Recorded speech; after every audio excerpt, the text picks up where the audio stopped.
Alors donc, on va voir à l'instant le prochain sujet. Je vais fermer ça. Celui-là ici est terminé. Je ferme un document et je vais ouvrir. Permettez-moi d'aller vous partager le fichier qui est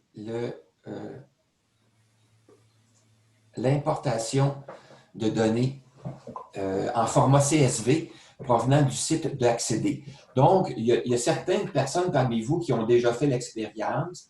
Vous savez que ce genre d'outil-là pourrait nous permettre de transférer des données dans Excel, mais le problème qu'on rencontre dans le format CSV, c'est que le format CSV est un format texte, alors qu'il doit être traité pour être utilisable avec Excel en utilisant toutes les fonctions d'aide d'Excel. Alors, je vais vous montrer comment on peut faire ça.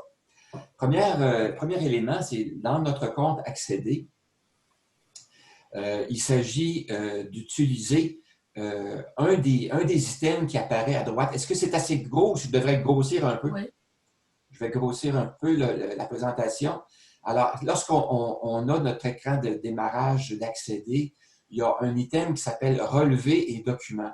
Il s'agit de cliquer sur l'item Relevé et documents qui apparaît dans le panneau de droite et on choisit ensuite l'option Relevé à importer. Lorsqu'on choisit cette option-là, apparaît un nouvel écran qui est l'écran d'importation. Dans cet écran d'importation, il s'agit de choisir à l'étape 1 le compte dans lequel on veut aller chercher les données. Choisir dans une deuxième étape la période sur laquelle on veut faire l'importation. On a le choix de la période entre les 31 derniers jours, les 7 derniers jours, ou depuis le dernier relevé, ou entre tel mois et tel mois. Et on a aussi les années. Donc, on peut relever. La dernière fois que j'ai fait une importation de ce type-là, j'avais été capable d'aller chercher les données des 3 dernières années. Je ne sais pas si c'est encore possible. J'ai C'est déjà vu rendu dans un... 12 mois maximum. Bon, maintenant, c'est rendu à 12 mois, mais il y a quelques années, je me souviens d'avoir réussi à faire l'importation des données des 3 dernières années. Alors donc, pour quelqu'un qui voulait reconstituer son budget des 3 dernières années, ça a été fort intéressant. Mais à tout événement, si jamais vous souhaitez, parmi le travail qu'on peut faire avec nos données, on peut aller rechercher les données, nos transactions d'une année complète. Alors, moi, de mon côté, je trouve ça merveilleux qu'on puisse faire ça parce que ça nous permet d'un seul coup, si on n'a pas fait notre budget, d'aller rechercher notre budget de l'année précédente. Alors voilà. Dans un troisième temps, on nous propose de choisir le format d'importation. Alors, on nous propose déjà des formats là, de logiciels de traitement de dépenses, de logiciels comptables, mais aussi des formats CSV. Il y a 2 formats CSV. Moi, j'ai choisi absolument le format CSV accentué pour Microsoft Excel. C'est ce que je choisis. On clique sur le bouton Valider. Ensuite, apparaît notre fichier. Notre fichier peut être téléchargé et on peut ouvrir le fichier qui a été téléchargé. Alors, lorsqu'on ouvre ce fichier téléchargé dans Excel, il nous apparaît de cette façon-là. C'est-à-dire qu'on a les transactions, ici pour une période donnée, et toutes les informations pour chaque transaction sont inscrites dans la cellule A, comme dans la ligne 2. Toutes les informations qu'on voit sont toutes inscrites de façon agglutinée dans la cellule A. Alors, on ne peut pas travailler avec ça. Il faut donc faire un traitement. Alors, c'est pour ça que la séquence d'importation qui suit, si on la connaît bien, on va être capable d'aller répartir les informations dans des colonnes différentes. Alors, voici comment faire. Alors, donc, lorsque le fichier téléchargé apparaît, on doit sauvegarder ce fichier-là dans un répertoire auquel on va avoir accès et qu'on va aller pouvoir récupérer par la suite. L'étape suivante consiste à ouvrir un fichier Excel. Ça peut être un fichier vierge, un nouveau fichier. Ça peut être un onglet d'un fichier existant ou ça peut être dans un onglet dans lequel il y a déjà des données, mais on va positionner le curseur à la fin des données existantes pour ne pas les, les, Écraser. les écraser. Pour ne pas écraser les données existantes, il faut placer le pointeur de souris à la fin de nos données ou au début d'une cellule, d'une feuille de travail nouvelle. Alors, une fois que ça c'est fait, on va aller sélectionner dans notre liste de menus de Excel. Je vais essayer de vous grossir ça un petit peu, là, 150. On va aller chercher l'onglet Données. Dans l'onglet Données, on va aller choisir l'option qui s'appelle Fichier texte. Fichier texte, qui est situé, c'est le troisième petit bouton là, de l'onglet Données. L'onglet Données, le troisième icône, c'est Fichier texte. Alors, on va aller importer nos données à partir d'un fichier texte, puisque les fichiers CSV, ce sont des fichiers texte. La preuve qu'il s'agit de fichiers texte, si on revient en arrière, c'est que vous voyez sur une ligne, là, vous avez des caractères de type texte, vous avez des guillemets, des virgules, vous avez c'est ça, des barres, vous avez des nombres et vous avez des caractères écrits. Alors donc, on choisit fichier texte et le fichier, ensuite, il va nous apparaître un écran d'importation. Alors, dans l'écran d'importation, on va aller choisir le fichier qu'on a sauvegardé, le fichier CSV qu'on a sauvegardé sur notre ordinateur. On va donc cliquer sur ce fichier-là pour l'importer. Ici, vous voyez le nom du fichier, c'est marqué relevé 2. Alors, on va aller importer le fichier relevé 2 en choisissant dans notre liste de fichiers le fichier relevé 2 et en cliquant sur le bouton Importer. Suite à ça, dans la fenêtre d'importation, on va avoir un écran qui va nous permettre de faire des sélections. Première sélection qu'on doit faire, on doit sélectionner quel est le type de format auquel on a affaire. Alors, il y a deux formats d'importation de données possibles.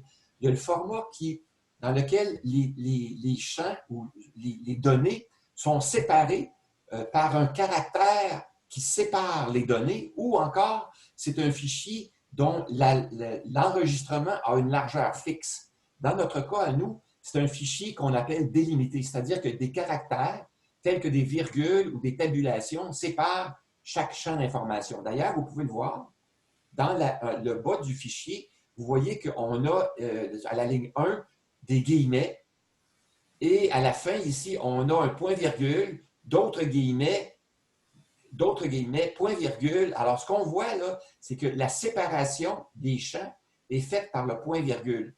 Ici, le premier point-virgule, avant le premier point-virgule, on voit le nom de la caisse populaire, on voit ensuite le numéro du compte, le type de compte, la date, le numéro d'enregistrement, on voit tous les champs qui sont séparés par des points-virgules. Alors donc, on sélectionne ça et on clique sur le bouton suivant. Donc, délimiter, suivant. Ensuite, on nous apparaît la deuxième étape. La deuxième étape, il faut choisir quel est le séparateur de champ. Alors, le séparateur de champ, c'est la virgule. Alors, on va cliquer sur le bouton à cocher virgule. Une fois que ça c'est fait, on va aussi avoir à cocher, à aller sélectionner l'indicateur de texte, parce qu'il existe plusieurs formats d'indicateurs de texte. Alors, si on ne sélectionne pas l'indicateur par défaut, c'est le guillemet et ça ne nous donne pas ça ne fait pas le travail. Pour que ça fasse le bon travail, il faut choisir aucun comme paramètre. Alors, on choisit aucun et là, Excel va nous faire apparaître des traits verticaux qui séparent effectivement chacun des champs. On clique sur le bouton suivant. Donc ici, on sélectionne virgule et on sélectionne aucun. Suivant.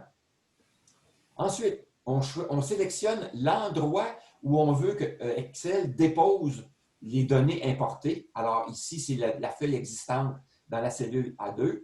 On pourrait choisir une nouvelle feuille, choisir l'endroit où on veut aller la déposer aussi. Et voici le résultat, nos données qui ont été transférées dans Excel. Alors, on a dans chaque colonne un champ d'information. Mais là, le problème, c'est qu'on a des guillemets. On a des guillemets ici et là. On a aussi nos données ici. Il y a des colonnes qui contiennent des informations qui ne sont que des guillemets qu'on ne peut pas utiliser parce que ce sont des champs vides. Et on a aussi les informations concernant le solde. Vous voyez qu'on a des guillemets dans le champ solde et on a aussi un séparateur de décimales qui est le point et non pas la virgule. Donc, Excel n'est pas en mesure ne considèrent pas ça comme étant un nombre, mais plutôt ils considèrent ça comme étant du texte. Alors, il faut donc supprimer les éléments, transformer ça pour que ce soit les caractères numériques puissent être traités de façon numérique. Alors donc, étape suivante, on va supprimer les guillemets à l'aide de l'outil rechercher et remplacer. Alors dans Excel, lorsqu'on a l'onglet accueil, on voit à la droite, à la toute fin à la droite, on peut choisir l'option rechercher ou rechercher et remplacer. Alors si on choisit l'option remplacer, on peut inscrire, ici dans notre cas, on inscrit double guillemets, remplacé par rien, et on clique sur suivant, et il va remplacer toutes les cellules dans lesquelles il rencontre double guillemets par rien du tout. Donc, on va supprimer les doubles guillemets. On va faire la même chose aussi avec les cellules qui contiennent un seul guillemet. On va remplacer un guillemet par rien, et là, nos données vont être en format numérique. Maintenant, sauf que le séparateur de décimale est toujours le point. Alors, il faut donc remplacer le point décimal par la virgule. Alors, on sélectionne ça, on clique sur, bien sûr, remplacer tout pour pouvoir faire d'un seul bloc. Hein, quand on fait rechercher, remplacer, on remplace tout pour la faire dans une seule opération. On clique sur suivant et ça va se faire. Donc, nos données vont maintenant apparaître de cette façon-ci dans des belles colonnes et qui vont être traitables. Ici, on voit que les points ont été remplacés par des virgules. Alors, tout ce qu'il nous reste à faire, c'est d'ajouter nos formules de calcul. Comme ici, dans ce cas-ci, on a rajouté la formule totale pour les retraits, pour les dépôts. Et moi, de mon côté, j'ai dans ma façon de faire la conciliation, j'ai une colonne conciliation et lorsque la transaction, je l'ai vérifiée, elle est bonne, bien, je mets un X dans ma colonne conciliation. C'est tout ce que je fais. Maintenant, pour ce qui est de la catégorisation, alors comme je vous disais, on peut rajouter des colonnes pour catégoriser nos transactions. Alors moi, la façon de faire, moi, c'est que, comme je vous disais, c'est qu'on peut trier les transactions par ordre ici d'objets, la description. Une fois qu'elles sont triées par ordre de description, ça va nous permettre de voir les transactions toutes regroupées. Si on a plusieurs transactions, comme par exemple l'épicerie, si on a fait plusieurs épiceries, bien à ce moment-là, toutes les épiceries vont apparaître en même temps. Ça va nous permettre de catégoriser rapidement les transactions. Si nos catégories sont déjà inscrites dans la colonne, on a seulement qu'à inscrire une lettre ou deux lettres et puis Excel va rajouter le restant de la catégorie. Alors voilà, je vais terminer l'enregistrement. La présentation est terminée. Et je vais vous prendre vos questions après. Si vous permettez, je vais aller terminer l'enregistrement. Voilà. Alors, est-ce qu'il y en a qui ont des questions par rapport à la présentation? Alors, pas de question, c'est un commentaire. Oui, un instant, je vais enregistrer. C'est un peu plate. Recording, parfait. Alors donc, Denis, tu avais une question par rapport à la présentation qui a été faite sur la façon d'importer les données dans XCD. En fait, je peux comprendre que cette méthode-là est longue parce qu'à Banque nationale, quand je fais importation télécharger .csv, j'obtiens le résultat en dernier que vous aviez avec des colonnes déjà séparées. Je n'ai pas besoin de faire toute la transformation que vous avez faite. C'est déjà en .csv, puis c'est déjà importé. Quand je fais ouvrir le fichier CSV, ça m'apparaît tout en colonne, bien aligné, avec les bonnes catégories. Je n'ai fait aucun traitement. J'obtiens ça comme ça, juste en téléchargeant et en ouvrant le fichier CSV que j'ai téléchargé de la Banque nationale. Tu l'ouvres sous Excel? Il s'ouvre automatiquement sous Excel parce que le format .csv est reconnu par Excel. Puis quand je l'ouvre, Excel me présente le fichier CSV avec les colonnes, puis exactement le résultat final que je viens de voir avec Desjardins, qu'il a pris 5 étapes à transformer ce fichier-là en lui indiquant c'était quoi les séparateurs de colonnes, puis en transformant ces affaires-là. Ça fait que je ne sais pas s'ils sont plus intelligents que les autres. Ben, si j'ai fait une opération qui m'a permis de faire ça, mais je vais régulièrement tous les mois, puis à chaque fois que j'ai le fichier CSV, je l'ouvre automatiquement dans le téléchargement, puis il m'apparaît dans Excel sur le format qu'on a vu en dernier.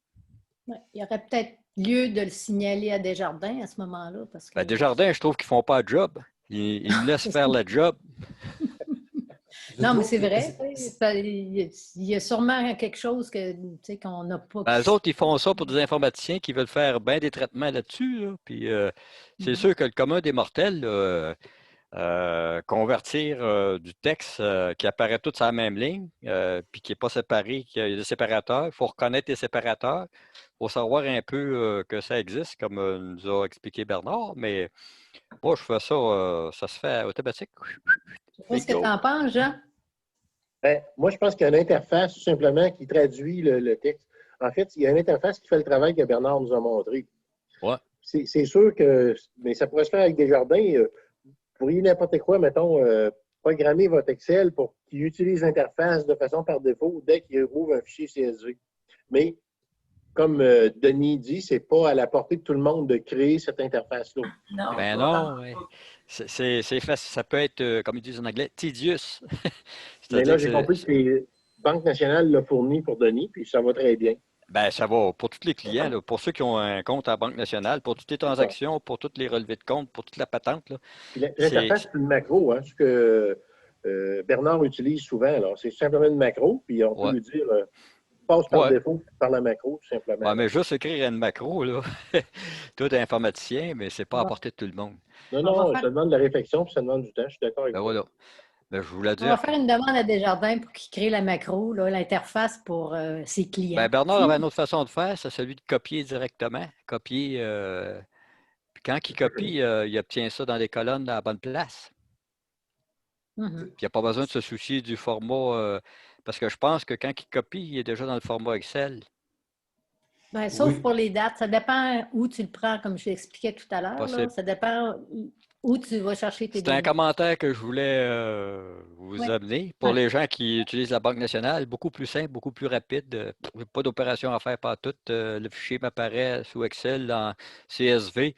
Puis après ça, je peux le convertir les dates, les champs en monnaie, en format monnaie. Puis je peux faire mes sommes, mes soustractions, mes divisions, tout ce que je veux. Mais Desjardins n'auront pas le temps de faire ça prochainement. Ils ont des problèmes avec des fuites de données à régler. ils ont des Mais problèmes d'exportation de données non sollicitées. je peux dire qu'à la décharge de Desjardins, le budget est intéressant, ce que la Banque nationale ne fait pas. Ils nous présentent ça sous les catégories pour le mois, mais pas sous forme de budget comme j'ai vu pour Desjardins. Donc, il y a des pour et des contre, là, mais moi, je trouve que c'est très rapide pour soutenir ce que je t'ai dit tantôt, que c'était plus rapide en CSV. Il faut forcément que ça t'arrive dans le bon format pour qu'il soit capable de traiter instantanément, quasiment. Oui, mais j'ai quand même, moi, un bémol là-dessus. Je pense que Suzanne en a parlé. Je fais affaire avec, disons, 4 institutions bancaires. Il Ouais. faut les consolider, les 4 aussi, là. Quand Ah, j'arrive dans mes normes, quand j'arrive dans mes chiffriers Excel, moi, ça vient, je fais affaire, mettons, avec Tangerine, je fais affaire avec Desjardins, je fais affaire avec TD, puis je fais affaire aussi avec le compte suisse, là, le capital, là. Fait que tout ça arrive à chaque mois, là. C'est pas gros, là. Il n'y a pas tant d'écriture que ça, mais je veux dire, il faut quand même que ça rentre, puis que ça se tienne, tout ça, à la fin du mois, là. ouais. Moi, j'ai appris, leçon numéro 1, qu'une institution financière, ça simplifie les choses en maudit. Puis, pour consolider les choses, même les investissements, là, en tout cas, ils disent de ne pas faire ça avec 50 sources d'investissement, 50 courtages. C'est plus facile, tant qu'à moi, pour consolider les données. Puis enfin, c'est une opinion personnelle et je la partage. Non, c'est vrai, mais aujourd'hui, les rendements, mettons, d'intérêt sont anémiques, hein. On donne actuellement en deçà de 1 %. Mais comme là, j'ai une promotion Tangerine, là, puis j'ai 2,5 pendant 6 mois. Ouais. Fait que je me dis, bah, ça, je trouve ça intéressant, mais tu sais, si j'avais pas affaire avec Tangerine, mais je serais en deçà de 1 %. Là, je serais à 0,75 de 1 % avec Desjardins pour un montant X qui traînerait dans le compte. Fait que c'est ce qui fait que puis quand c'est pas Tangerine qui fait une promotion, ça va être le compte suisse, la capitale, qui va dire ben là, on vous offre pendant 3 mois, on vous offre 3%. Ben, je le prends, c'est sûr que moi, je trouve ça intéressant. Puis c'est pas beaucoup d'efforts. Tout ce que j'ai à faire, je transfère l'argent d'un à l'autre parce que les comptes se parlent. Là. Oh oui. Mais si j'étais restreint à Desjardins, ben, je dirais, puis d'ailleurs, c'est ce qu'ils ont fait au début, tu es captif chez nous. Moi, je t'offre 0,8 de 1%. Fait que là, c'est comme ça que j'en suis venu à me diversifier. J'ai dit, tu vas voir, je ne serai pas captif longtemps, mon homme. Tu ne parleras pas à un prisonnier longtemps de même. Tu sais, c'est un peu ça, finalement. C'est de dire aux autres, ben, il y a juste toi qui existe, mais il y en a d'autres aussi qui existent. Là. Ouais. Il y a moyen de négocier des fois, mais ces propositions-là sont... Quand on va voir les sites officiels Maison de Tangerine, ils vont être à 1%. C'est des propositions qui appellent personnalisées pour dire, comment la jeune fille, elle m'a dit, en vue de rétention de l'argent qui est dans le compte. Ouais. C'est comme ça qu'il explique. Fait qu'il te font une promotion, mais ça dure toujours 2, 3, 6 mois maximum. Là. Ça ne dure pas un an. Mais par contre, c'est de l'argent, pour moi, qui est liquide. Là. Je suis pas obligé de la placer fermée pendant 1 an, 2 ans, puis j'ai plus le droit de toucher. Si j'ai besoin de 5 000 demain matin, je vais chercher 5 000, puis je l'ai. Ouais, ça, je comprends ça. J'ai un compte, moi aussi, à Banque Laurentienne. C'est des fintech. Je fais ça, mais c'est juste pour les revenus ou l'épargne que j'ai placée en intérêt. Donc, c'est facile à identifier. Puis, je peux jouer, comme tu dis, là, mais j'ai lié mon compte bancaire de la Banque nationale avec ce compte-là. Ça fait que quand je fais des transactions à partir de la Banque nationale à ce compte-là, ben, c'est indiqué. Okay. Je sais combien j'ai mis là-dedans, mais chacun a sa façon de procéder. C'était mon commentaire. Comme discussion, messieurs. Vous avez des pratiques qui sont variées et qui sont toutes pertinentes, qui répondent à vos besoins. Moi, tout ce que j'aimerais rajouter à ça, c'est que effectivement, si on avait une action concertée pour tous les utilisateurs de Desjardins et qu'on envoyait une demande en spécifiant que la Banque nationale l'offre déjà, une demande d'outils d'importation des données dans Excel plus performants, qui aboutit à un résultat plus rapide.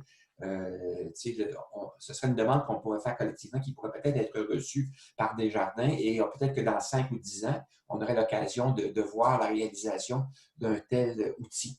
Parce que Desjardins, pour avoir déjà travaillé avec leur service et leur demande, le service d'informatique et tout ça, là, ce qu'on nous dit, c'est qu'ils sont débordés. Alors, c'est un peu regrettable, mais c'est ça.